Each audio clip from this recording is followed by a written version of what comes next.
Hello dear students. तो चलिए आज के वीडियो में हम लोग सीखेंगे किरचॉफ के नियम पर एक और महत्वपूर्ण सवाल। तो ध्यान से समझिए भैया, किरचॉफ का नियम तो आपको याद ही होगा। क्या? पहला नियम, संधि पर समझदारों का बीजगणितीय योग शून्य होता है। दूसरा, किसी भी बंद पास में बहने वाली धारा और संगत प्रतिरोध के गुणनफल का बीजगणितीय योग उसी बंद पास में सेलों के विद्युत वाहक बल के बीजगणितीय योग के बराबर होता है। ध्यान से देखिए, अब इसमें करना क्या है, विभिन्न खंडों में बहने वाली धारा निकालनी है। ये मान लेते हैं ए बी सी डी, है ना, इधर ई एफ कर दे रहे हैं, ठीक है। अब ध्यान से देखिए भैया, आपको ये याद रखना, हमने बताया था डिटेल में, फिर से बता दे रहे हैं कि सेल के धन प्लेट से धारा निकलेगी। पहली बात याद रखिए कि सेल के धन प्लेट से धारा निकलेगी और ऋण प्लेट से भी उतनी ही धारा आएगी। जितने की धन प्लेट से धारा निकलेगी वापस घूम फिर करके उतनी ही धारा आएगी। क्लियर? अब ऐसे समझिए, सेल को आप ट्यूबवेल समझ लीजिए। ट्यूबवेल से जैसे पानी निकलता है और नाली में जाता है ना, नाली से होकर के खेतों में अलग अलग जाता है, उसी प्रकार से सेल से बहने वाली धन प्लेट से जो धारा निकलती है वो धारा ये वायर के माध्यम से, तार के माध्यम से जाती है। तार यानी नाली, सेल यानी ट्यूबवेल समझ लीजिए। अब देखिए, यहाँ से हम मान लेते हैं I1 एम्पियर की धारा यहाँ से निकली, ठीक है, ऐसे जाएगी।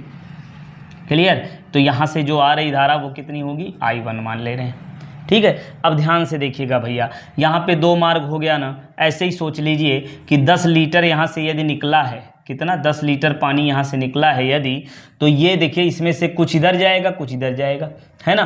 तो ये प्रतिरोध ज़्यादा तो इसमें धारा कम होगी। तो हम मान लेते हैं कि इसमें पानी आ रही है, 2 लीटर पानी यहाँ चला गया। 10 लीटर यहाँ से आ रहा है, 2 लीटर पानी यहाँ गया। तो आपको ये स्पष्ट हो गया कि इस 5 ओम वाले में यानी इस वाली नली में कितना पानी जाएगा, 10 आ रहा था। यानी सेल से जो धारा निकली वो कितनी, मान लो पानी निकला कितना, 10 लीटर, 2 लीटर इधर चला गया तो बचा कितना, 8 बचा ना। वो कैसे आया, 10 में से 2 आपने निकाल लिया, ठीक है। उसी प्रकार से यहाँ पे हम समझेंगे कि I1 एम्पियर आ रही थी, इसमें हम मान लेते हैं I2 एम्पियर की धारा ऊपर चली गई। अब जो बचेगा वही ना इधर जाएगा, कितना, I1 आ रहा था, I2 ऊपर चला गया, तो इस इधर बची हुई कितनी, I1 माइनस I2 एम्पियर की धारा इधर आएगी। क्लियर है ना? चलिए अब आगे बढ़ते हैं। I2 एम्पियर की धारा देखिए यहाँ पे आ रही है, नाली में पानी ऐसे आ रहा है, कितना, I1। अब इसमें से कुछ इधर जाएगा, है कि नहीं, I2 इधर आ रहा था भैया। अब इसमें से मान लीजिए कुछ धारा इधर चली गई, मान लेते हैं, चलिए I3 मान लेते हैं, इधर चली गई, तो इधर बचेगा कितना, बताएं। I3 आ रहा था, I2 आ रहा था, उसी में से I2 में से ही I3 निकल गया, बचा कितना, हाँ बहुत बढ़िया, I2 में से I3 को निकाल दिए भैया, बच गया इतना। अब वो धारा इधर आएगी। क्लियर? I3 देखिए इधर आ रही है भैया, अब यहाँ से ये आ रही है। अब इसमें से जो बचेगा, इतना ये आ रही, इतना ये आ रही, ये दोनों मिल करके इधर जाएंगी, दोनों को मिला दीजिए। देखिए यहाँ से आ रही कितना, I1 माइनस I2, और इधर से आ रही है क्या, I2 माइनस I3। क्लियर? इतनी धारा यहाँ पे जाएगी। अब यहाँ देखिए प्लस I2 है, दिख पा रहा है नहीं, यहाँ पे बाबू ध्यान दीजिए, I2 प्लस माइनस है ना, ये कट जाएगा, तो बचा कितना, I1 प्लस माइनस I3। तो यहाँ से बचा कितना, I1 माइनस I3, वही यहाँ पे आगे बढ़ेगी। क्लियर है? कितनी धारा निकलेगी भैया, यहाँ से ले जाइए I1 माइनस I3। क्लियर? अच्छा जी, ये इधर आई। अब देखिए ध्यान से, यहाँ से कितनी धारा यहाँ पे निकलेगी भैया, आने वाली धाराएं धनात्मक, जाने वाली ऋणात्मक लेते हैं। चलिए I1 I3 ये बन गई, और इसमें से इधर कितनी आ रही है, I1 माइनस I2। क्लियर? हाँ सॉरी, I3 और ये वाला जोड़िए, I1 माइनस I3, ये देखिए माइनस प्लस कर गया तो कितना बचा, I1 बचा ना। I1 धारा इधर से आएगी। देखिए हमने बताया था क्या, धन प्लेट से जितनी धारा निकलती है ऋण प्लेट से घूम फिर के उतनी आती है। आई कि नहीं आई? बिल्कुल आएगी। चलिए अब किरचॉफ का नियम लगाते हैं हम लोग और इस सवाल को सॉल्व करते हैं। क्लियर? चलिए तो पहले देखते हैं बंद पास कौन सा लिया जाए, ABDA, इस वाले बंद पास में नियम लगाएंगे हम लोग, है ना। तो चलिए सॉल्व करते हैं। यहाँ हम लिखेंगे बंद पास कौन सा,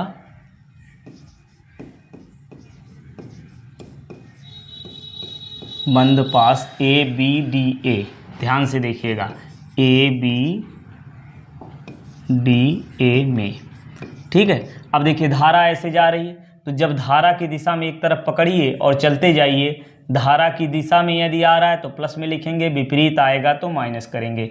धारा और प्रतिरोध का गुणनफल करेंगे, तो देखिए प्रतिरोध कितना 10 गुणे I2, यहाँ पे हमको लिखना पड़ेगा क्या 10 और ये I2। आगे बढ़िए 5 गुणे कितना I2 माइनस I3, यहीं गुणा कर दे रहे हैं, ठीक है। 5 से गुणा करिए, 5 I2, नहीं गुणा मत करिए, डायरेक्ट हो जाएगा, अभी शायद समझने में आपको समस्या हो, डिटेल में समझाते चल रहे हैं, ठीक है।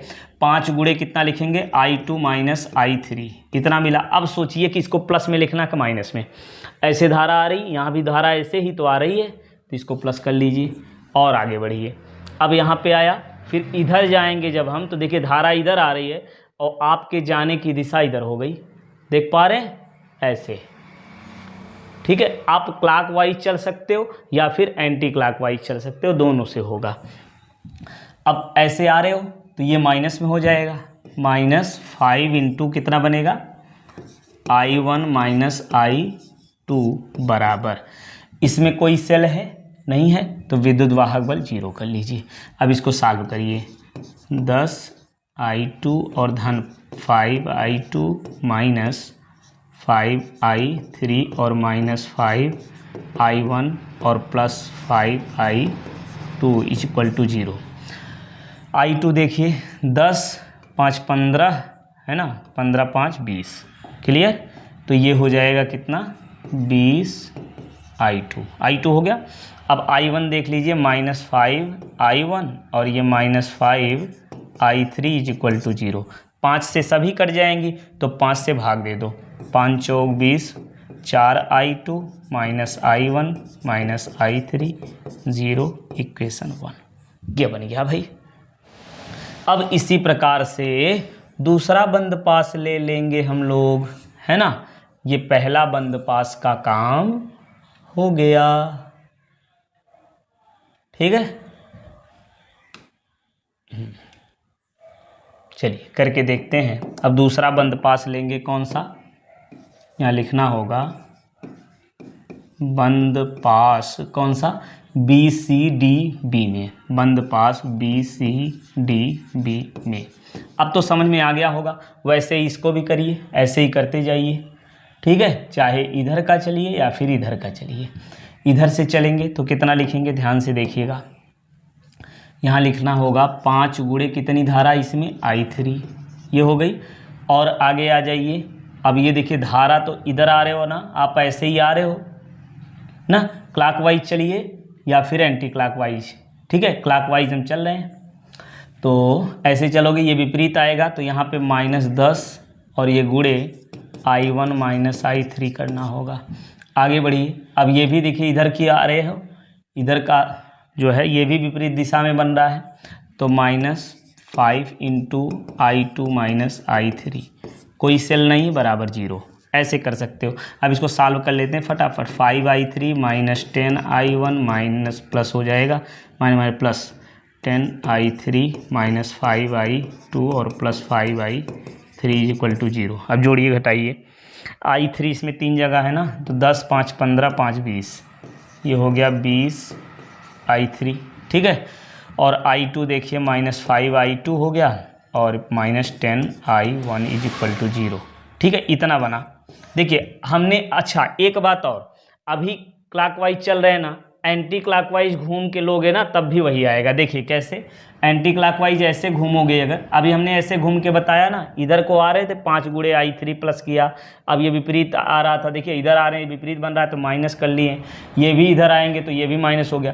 अब यदि एंटी क्लॉकवाइज लोगे ना तभी बनेगा। देखिए इधर से चलना शुरू कर लो, 5 गुणे इतना, 5 गुणे कितना I2 माइनस I3, ध्यान से समझिए, ये समझने के लिए बता दे रहे हैं कि आप ऐसे भी सोचोगे तब भी आएगा, इसलिए रटना नहीं है, ठीक है। ऐसे 5 गुणे कितना I2 माइनस I3, और आगे आइए, अब ये भी प्लस बन रहा है 10 I1 माइनस I3, ये मिला। अब ये विपरीत बन रहा है तो -5i3 बराबर 0, कोई सेल नहीं है। अब गुणा करिए 5i2 minus 5i3 plus 10i1 minus 10i3 minus 5i3 equal to 0। i3 देखिए भैया यहाँ है, यहाँ है, यहाँ है, तो 10 5 15 5 20 माइनस 20i3 मिला। अब इसके बाद i2 लिख लीजिए प्लस 5i2 और ये i1 बचा हुआ है plus 10i1 is equal to 0। देखो सेम चीज़ मिल गया। अब यहाँ प्लस में है माइनस में वो अलग बात है, अगर माइनस से सब में गुणा करोगे तो वही चीज़ बन जाएगा। क्या बन जाएगा 20i3 और फिर माइनस 5i2 और माइनस कितना 10i1 इज इक्वल टू 0। देख रहे हैं सेम बन गया।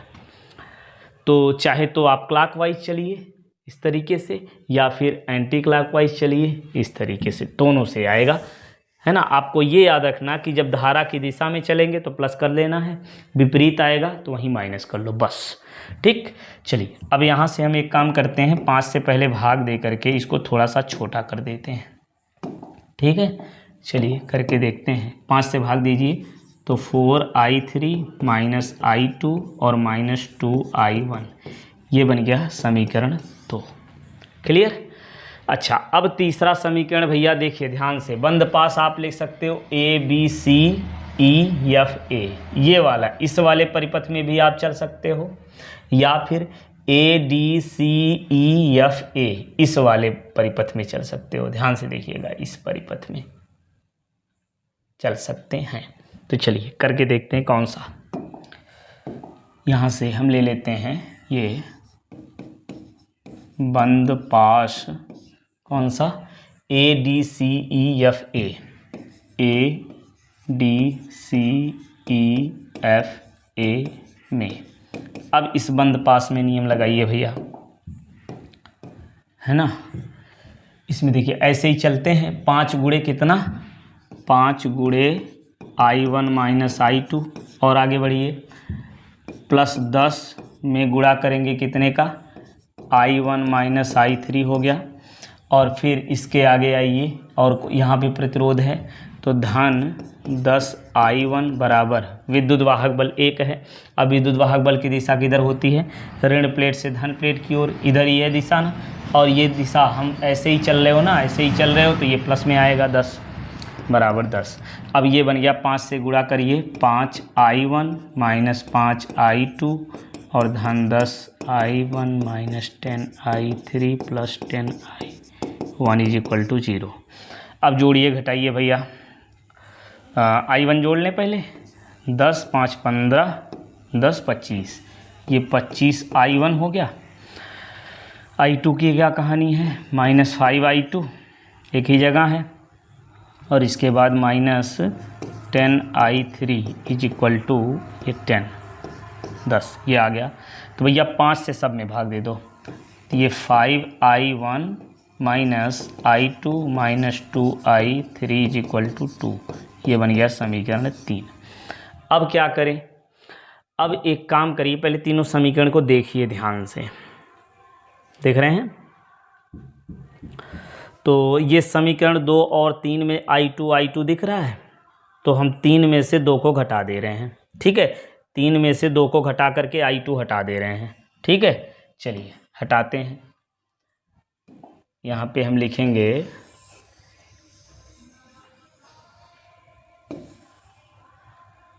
ठीक है, समझ में आ रहा ना ये, चलिए बढ़िया। तो क्या करेंगे, समीकरण ये लेते हैं, समीकरण 2 में से समीकरण 3 को क्या करें, घटा दे रहे हैं, घटाने पर। तो चलिए घटा के देखते हैं। ये रहा 5i1 minus i2 minus 2i3 is equal to 2। अब घटाइए लिख करके, 4i3 minus i2 minus 2i1 is equal to 0। ठीक है, ये बराबर 0 है। अब क्या करेंगे, ये प्लस प्लस ये माइनस हो जाएगा। ठीक है, ये I2 तो कट जाएगा। I1 देख लीजिए, 5 2 7 I1 बना, और ये I3 देख लीजिए, ये भी माइनस है, तो ये आ जाएगा 6I3 बराबर 2। समीकरण बन गया कितना, 4। अब क्या करें भैया, समीकरण 2 और 3 से हमने I2 को हटा लिया। अब इसके बाद I2 हटाइए समीकरण 1 और 2 से, या फिर 1 और 3 से। 1 और 3 की सहायता से I2 हटा लीजिए, या फिर 1 और 2 की सहायता से I2 हटा लीजिए। किससे हटाया जाए, चलिए 2 से हटा देते हैं। ठीक है, समीकरण 2 से I2 हटाने के लिए करेंगे क्या, यहाँ पे I2 में 4 है, यहाँ पे 4 ले आना पड़ेगा, तो समीकरण 2 में 4 से गुणा करके 1 में से घटाने पर यही काम करते हैं। ठीक है, क्या लिखेंगे, समीकरण, ठीक है, समीकरण 2 में 4 से गुणा करके समीकरण 1 में से क्या करने पर, घटाने पर। तो चलिए गुणा करके घटाते हैं भैया। 4 से गुणा कर लीजिए इसमें, 4 चौक 16 I3 और -4I2 और -4 से यहाँ गुणा करिए, तो 4 दूनी 8 I1 बराबर ये 0। अब ये वाला लिख देते हैं यहीं पे, 4I2 -I1 -I3 बराबर 0। अब घटाइए तो क्या होगा, ये I2 वाला ये तो कट जाएगा, ये कटेगा, ये कटेगा, तो फिर क्या मिलेगा, I1 वाला जोड़िए, 16 में से 1 निकालिए, आएगा 15 I1। ठीक है, और I1, अच्छा सॉरी 1 मिनट, ये 15 I3 है और ये है, ठीक है, तब भी तो आएगा 15 ही आएगा, 16 में से 1 निकलेगा 15 I3। और I1 की कहानी क्या है, ये -8 ये -1, तो कितना बन जाएगा, -9 I1 बराबर 0। तो ये बन गया समीकरण। एक काम करिए, इसमें से 3 से भाग देते हैं। ठीक है, 3 से भाग दे देते हैं। ठीक है, 3 से भाग देंगे तो क्या मिलेगा, 5I3 माइनस 3 से यहाँ भाग दीजिए, 3I1 बराबर 0। ये बन गया समीकरण 5। अब समीकरण 5 और 6 को हल कर लीजिए। ठीक है, समीकरण 5 क्या है और समीकरण 4 क्या पे लिख दें, 7I1 और -6I3। यहाँ लिखते हैं 7I1 -6I3 = 3। यही है। फिर से देखिए कितना है, 7I2 है यार, ये 2 है, = 2 है। और दूसरा समीकरण कितना है, 5I3, देख रहे हैं 5I3, ये देखिए 5I3 -3I1, 5I3 -3I1 = 0। अब ये समीकरण रहा 4, ये समीकरण रहा 5। इन्हीं दोनों को सॉल्व कर लीजिए। कैसे करेंगे, कैसे करें भैया, I1 को हटाया जाए या फिर I3 को, जो भी हटाना चाहें। चलिए I1 हटा लेते हैं। तो इसमें 7 है, 3 से गुणा कर लो इसमें 7 से। ठीक है, क्या करें, समीकरण 4 में 3 से व समीकरण 5 में 7 से गुणा करके क्या करेंगे, घटाने पर। ठीक है, चलिए 3 से गुणा करते हैं यहाँ पे, तो ये आएगा 7 3 21 I1 और इसमें 6 3 18, ये बन गया -18 I3 और 3 से यहाँ गुणा करिए 6 बन गया, इसमें 7 से ये 35 I3 और इसमें 7 3 21 I1 बराबर 0। अब घटाइए, ये माइनस बन जाएगा, ये प्लस बन जाएगा। ठीक है, तो अब ये प्लस ये हो, तो भैया घटाना नहीं बल्कि जोड़ना पड़ेगा, ये जोड़ना पड़ेगा, चिन्ह बदल देंगे तो नहीं काम बनेगा। यहाँ लिखेंगे जोड़ने पर। ठीक है, चलिए जोड़ते हैं, और जब जोड़ेंगे इसको तो ये प्लस ये माइनस कट जाएगा, और ये 35 में से 18 निकाल लीजिए। ठीक है, तो कितना आएगा 5 ये 7 ये 17 बनेगा, है ना। 35 में से 18 निकला 17, I3 बराबर ये आ गया 6। ठीक है, तो I3 का मान बन गया 6/17 एम्पियर। I3 का मान आ गया। अब I3 का मान जो है हम रखेंगे किसी समीकरण में। किस में रखें, ये 5 में रख देते हैं। ठीक है, समीकरण किस में रख देते हैं, 5 में। तो यहाँ से हम लिखेंगे